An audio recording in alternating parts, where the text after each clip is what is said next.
Hola, buenos días. Hoy soy Miguel Fernández, administrador de fincas colegiado del Colegio de Administradores de Fincas de Madrid, y hoy quería hablaros de algo que está muy en boga en los diferentes comentarios que se hace por parte de los administradores de fincas, y es cómo afecta la CAE, la coordinación de actividades empresariales, a las comunidades y quién puede proporcionar estos servicios. Bien, este es un artículo que nos ha pasado una persona especialista en el tema de CAE, que luego ya especificaré el dato de la empresa al final de este vídeo. La coordinación de actividades empresariales CAE en las comunidades, con las siglas CAE en las comunidades de propietarios, es un asunto dentro del ámbito de la gestión preventiva que sigue suscitando controversia. Quizá por la complejidad que conlleva asignar correctamente los papeles a los intervinientes en la misma. Aún después de la aclaratoria sentencia de la Sala de lo Social del Tribunal Supremo con el número 486/2022 del 27 de mayo del 2022 para la unificación de doctrina, que expone y aclara a la perfección en sus puntos tercero y cuarto este aspecto. Lo más destacable de la sentencia es que considera a las comunidades de propietarios como agentes de interés económico, es decir, son empresas a todos los efectos, estando por tanto afectadas por la legislación social. En ese sentido, es importante recalcar que las comunidades de propietarios tienen obligaciones para con sus trabajadores y para con terceros cuando concurren en las instalaciones de esta comunidad de propietarios, es decir, tienen la obligación de efectuar una gestión preventiva ante la concurrencia de empresas o autónomos a todos los efectos o como cualquier otra empresa o actividad, así como de ser responsable solidario. El problema, como digo, se suscita a la hora de definir a la comunidad de propietarios según establece el artículo 2 del Real Decreto 171/2004 de coordinación de actividades empresariales. Si una comunidad de propietarios es empresario titular, es decir, quien dispone y tiene la titularidad de las instalaciones o del centro de trabajo, o es empresario principal, aquel que contrata y puede subcontratar a su vez. Saber diferenciar esto no ha sido sencillo y no todo el mundo lo tiene claro, debido a la confusión que puede generar el propio Real Decreto 171/2004 cuando lo aplicamos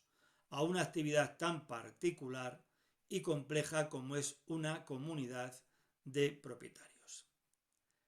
Bien, la propia sentencia del Tribunal Supremo anteriormente mencionado y otras anteriores del mismo tribunal, véase por ejemplo la sentencia 56/2020, nos tratan de explicar las dos teorías divergentes para saber qué papel debe jugar la comunidad de propietarios en la coordinación de actividades empresariales. Aludiendo a lo que son las dos teorías jurisprudenciales, por un lado la teoría de la inherencia y por otro la teoría de la indispensabilidad. Una teoría y otra, es decir, un concepto y otro, han supuesto discusiones doctrinales intensas. Bien, lo importante es definir y conocer la actividad inherente a su proceso productivo de la que no está dentro de su proceso productivo, o puede ser complementaria en una comunidad de propietarios. Así pues, una comunidad de propietarios es empresario titular siempre porque tiene la titularidad de sus instalaciones, es decir, de la finca. Pero es empresario principal cuando subcontrata. Quédense con el concepto subcontratar, que es clave o relevante. Cuando subcontrata aspectos totales o parciales de su núcleo de actividad. Sin embargo, cuando contrata, a diferencia del concepto subcontratar, cuando contrata actividades que no están en su proceso productivo, es decir, que no son inherentes al mismo, el empresario principal no es la comunidad de propietarios, sino es el contratista a quien esta contrata. Entonces, cuando una comunidad de propietarios es empresario principal y por consiguiente tiene las obligaciones establecidas en el artículo 10 del Real Decreto 171/2004, pues lo convierte en tal cuando subcontrata con una empresa externa a un servicio de conserjería, de jardinería, si tiene jardines, o limpieza, por ejemplo. Sin embargo, no es empresario principal o no se convierte como tal cuando contrata una obra de rehabilitación, una reforma, o mantenimiento reglamentario para lo que hay que estar autorizado por industria, por ejemplo, u otros órganos, si no es industria, otros órganos de la administración. Es decir, en el primero de los supuestos de subcontratación se asume la teoría de la inherencia y en los segundos supuestos se asume la teoría de la indispensabilidad. Por ello, una comunidad de propietarios es siempre empresario titular, con lo que conlleva en la CAE referido a las obligaciones que establecen los artículos 6, 7 y 8, referido a la proporción de la información sobre los riesgos del centro y las medidas de emergencia que trasladará a los empresarios principales o contratistas, así como a aquellas empresas concurrentes en el centro de trabajo o en las instalaciones de la comunidad de propietarios. Es, por tanto, la comunidad de propietarios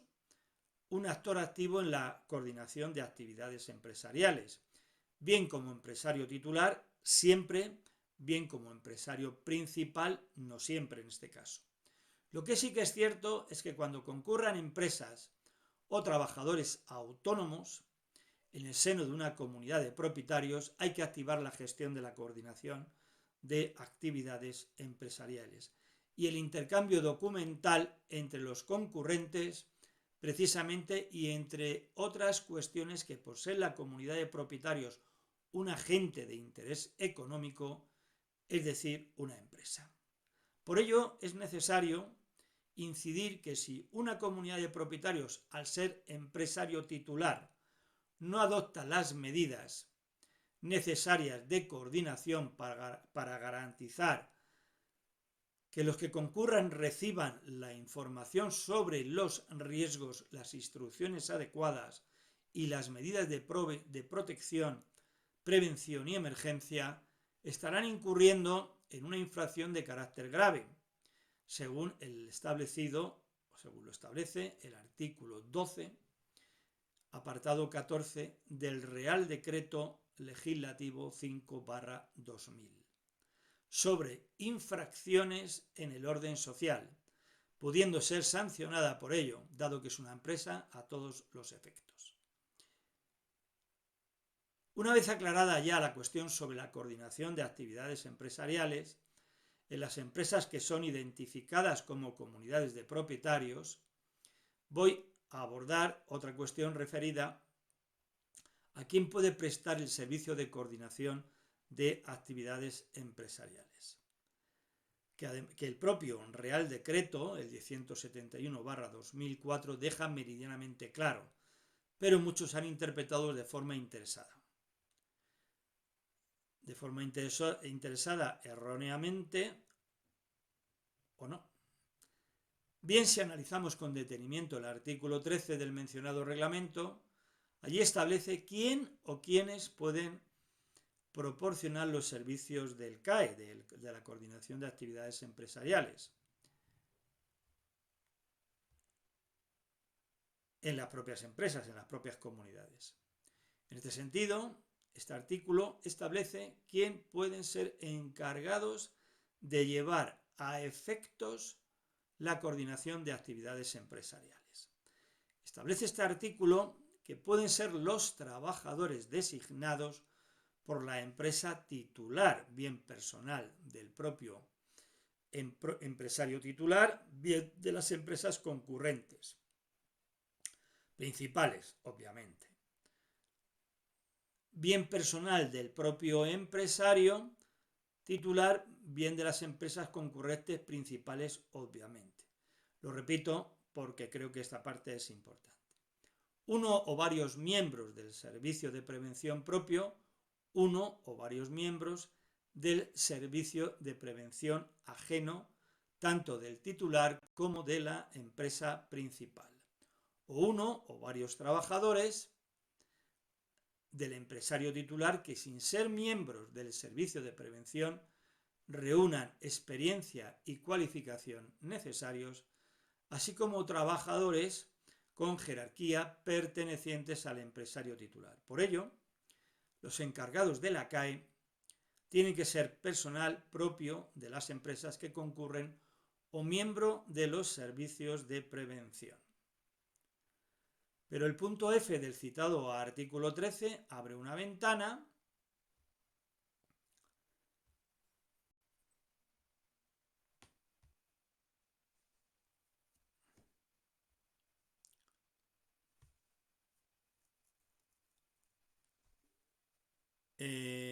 bueno, voy a repetir desde el punto F del citado artículo 13, abre una ventana por el que se han querido meter algunas empresas que no son servicios de prevención a prestar unos servicios que en modo alguno pueden ni deben. Este artículo del Real Decreto 171/2004 dice lo siguiente: una o varias personas de empresas dedicadas a la coordinación de actividades preventivas que reúnan las competencias, los conocimientos y la cualificación necesarios en las actividades a que se refiere el apartado 1, bien que dice bien entonces muchas empresas, sobre todo de las clasificadas como empresas de consultoría inespecífica, vieron o interpretaron una brecha en la normativa para hacer un hueco como consultores de coordinación de actividades empresariales, sin atender a lo que ese apartado 1 del reglamento establece de forma expresa. Veamos pues lo que indica el apartado 1 del artículo 13.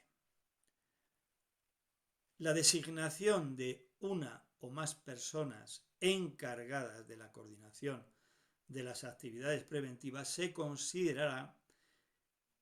medio de coordinación preferente cuando concurran dos o más de las siguientes condiciones.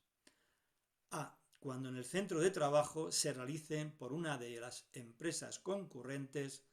actividades o procesos reglamentariamente considerados como peligrosos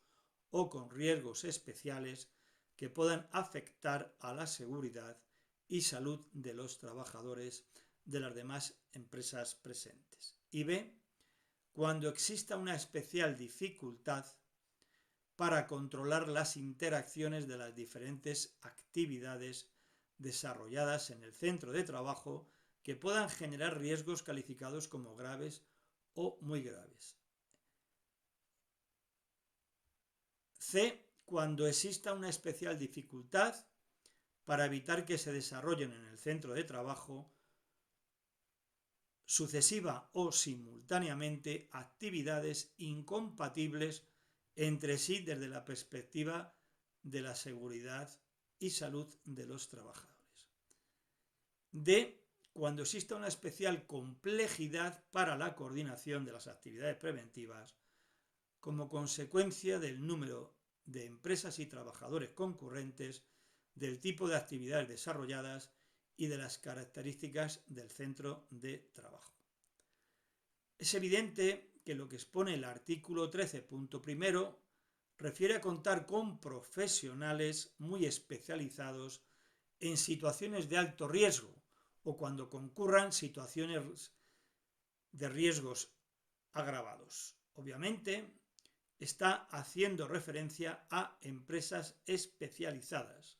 como puede ser, por ejemplo, las empresas de ingeniería que cuenten en su seno con profesionales que por su competencia profesional y por la alta cualificación, su intervención en la coordinación de actividades empresariales es más determinante para el aseguramiento del proceso de calidad preventivo. Ejemplos de esto puede ser la coordinación de empresas en instalaciones petrolíferas, concurrencia en trabajos con explosivos o en actividades subacuáticas o trabajos en atmósferas explosivas. En modo alguno, esto permite que empresas genéricas y no acreditadas puedan prestar este servicio y mucho menos valorar, intervenir y o firmar o asumir documentos facultativos en materia preventiva. Hay que recordar el posicionamiento claro al respecto de la Subdirección General de Ordenación Normativa, SGON, del Ministerio de Empleo del 4 de abril del 2012 sobre la incursión en el asesoramiento al empresario de profesionales o empresas genéricas o en cualquier ámbito de la ley de prevención. Transcribo textualmente párrafos de la circular desconocida para muchos y esclarecedora para todos. Dice, ello impide que dichas actividades preventivas puedan ser ejecutadas por personas aun cuando tengan formación en prevención de riesgos laborales, con encargo mediante un arrendamiento de servicios o por una empresa si esta no es acreditada o no es una entidad acreditada por la autoridad laboral competente en las especialidades o disciplinas preventivas de medicina de trabajo, seguridad en el trabajo, higiene industrial y ergonomía y psicología aplicada, y reúne todos los requisitos y condiciones que las normas le exigen. En el artículo 18 del reglamento se regulan los recursos humanos de las entidades especializadas que actúen como servicios de prevención ajenos, esto quiere decir que la actividad de un profesional independiente, considerado como un profesional sin la organización de los medios humanos y materiales exigidos por la norma o de una empresa que no esté acreditada, no es suficiente para satisfacer la obligación del empresario de recurrir a uno o varios servicios de prevención ajenos, obligación prevista en la Ley 31/1995. Así pues, la actividad de un profesional independiente o de una empresa que no sea entidad acreditada como servicio de prevención ajeno no podrá comprender ni la prestación de servicios de asesoramiento y apoyo en las materias establecidas en el artículo 31 de la ley PRL, que corresponde a los servicios de prevención, ni la propia ejecución de las actividades preventivas que pueda corresponder a la empresa en los términos legalmente establecidos. Es decir, las evaluaciones de riesgos, los informes y las funciones de asesoramiento, consultoría mencionados en su consulta no valdrían para asegurar el cumplimiento de las obligaciones empresariales en materia de prevención de riesgos laborales. En cuanto a la tercera cuestión, únicamente reiterar lo señalado en el punto segundo de este informe, cuando se indicaba que, a juicio de este centro directivo, la actividad de un profesional independiente o de una empresa que no sea entidad acreditada como servicio de prevención ajeno no podrá comprender ni la prestación de servicios de asesoramiento y apoyo en las materias establecidas en el artículo 31 de la LPRL, la Ley de Prevención de Riesgos Laborales, que corresponde a los servicios de prevención, ni la propia ejecución de las actividades preventivas que puede corresponder a la empresa en los términos legalmente establecidos. Es obvio y evidente que esta respuesta por parte del organismo normativo y asesor de la Inspección de Trabajo y Seguridad Social es contundente sobre quién puede intervenir en el ámbito de la prevención de riesgos laborales, es decir, en el ámbito de la Ley 31/1995 de prevención de riesgos laborales y de su desarrollo reglamentario, y el Real Decreto 171/2004, donde se desarrolla un artículo de la Ley de Prevención, concretamente el 24. No quita para que en casos de excepcionalidad expresa y por requerirlo la situación, profesionales de reconocido prestigio puedan intervenir en operaciones de concurrencia de actividades empresariales complejas. Y esto no es novedoso. En el año 2010, por ejemplo, Real Decreto 337/2010, por el que se modifica el Real Decreto 39/1997 y otros, ya establecía en su artículo primero, en el punto sexto, en el apartado A, lo siguiente: los servicios de prevención podrán subcontratar los servicios de otros profesionales o entidades cuando sea necesario para la realización de actividades que requieran conocimientos especiales o instalaciones de gran complejidad. Es decir, la normativa no excluye en modo alguno a otros profesionales del ámbito de la seguridad y de la prevención de riesgos laborales, incluso de la medicina especializada, pero acota y deja claro que podrán actuar cuando sean una excepcionalidad y cuando por la complejidad de los procesos así lo requiera la situación. Por ello, queda claramente expuesto y motivado jurídica y técnicamente cómo afecta la CAE a las comunidades de propietarios en nuestro país,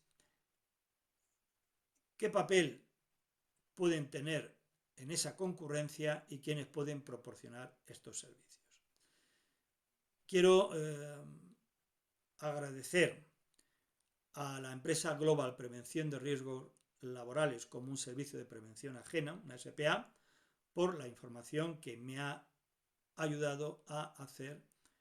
este vídeo. Espero que os guste. Pues muchas gracias y un cordial saludo.